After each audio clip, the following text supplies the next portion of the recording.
Сәлем достар, Let's Cook KZ арнасына қош келдіңіздер. Бүгін сіздермен хит салаттардың бірі қызылша мен апельсиннен жасалатын салат дайындаймыз. Бұл салаттың ең басты сыры оның дәмін ашатын дұрыс соус дайындау. Рецепт қызық болса, оны соңына дейін қарап, менімен бірге дайындаңыздар. Ең алдымен алдын ала пісірілген қызылшаны дәл видеода көрсетілгендей өзінің үлкендігіне қарай 4, 6 немесе 8 бөлікке бөлеміз және әр бөлікті 3 бұрыш етіп турап шығамыз.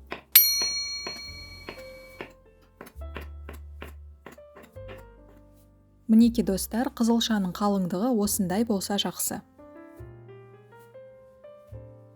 Келесі кезекте алдын ала жуылған бір дана апельсиннің шеттерін алып, оны да дәл қызылшаны бөліктерге бөлгендей бөлеміз. Апельсиннің қабығын оның ақ жері қалмайтындай етіп алып, ары қарай оны да 3 бұрыштап тураймыз.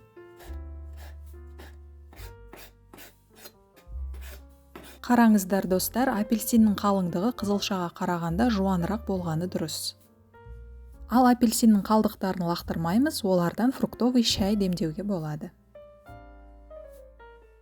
Енді кез келген көкөніс, яғни зелень аламыз. Менде мұнда микс зелень, ал сіздер тек қана руккола, салат, айсберг қолдансаңыздар да болады. Енді осыны тарелканың ортасына саламыз. Одан кейін туралған қызылшаны қойып шығамыз.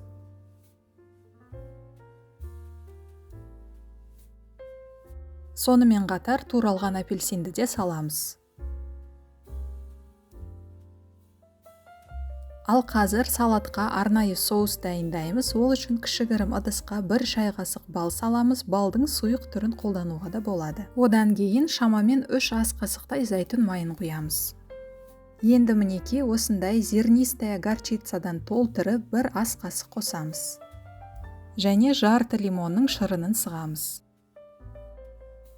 Соңында дәміне қарай тұз бен қара бұрыш қосып, барлығын бір келкі қою масса болғанға дейін жақсылап араластыру керек.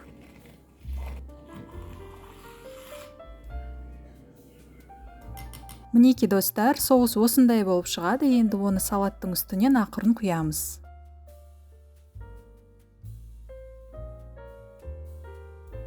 Және ең соңында ұсақталған грек жаңғақтарын сеуіп шықсаңыздар, салат одан әрі дәмді болмақ. Достар, рецепт сіздерге ұнады деп сенемін. Олай болса, маған алғыс айтудың ең жақсы жолы ол лайк басып, пікір қалдырып, дос құрбыларыңызбен бөлісу. Видеоны қарағандарыңыз үшін көп рахмет. Келесі кездескенше аман сау болайық.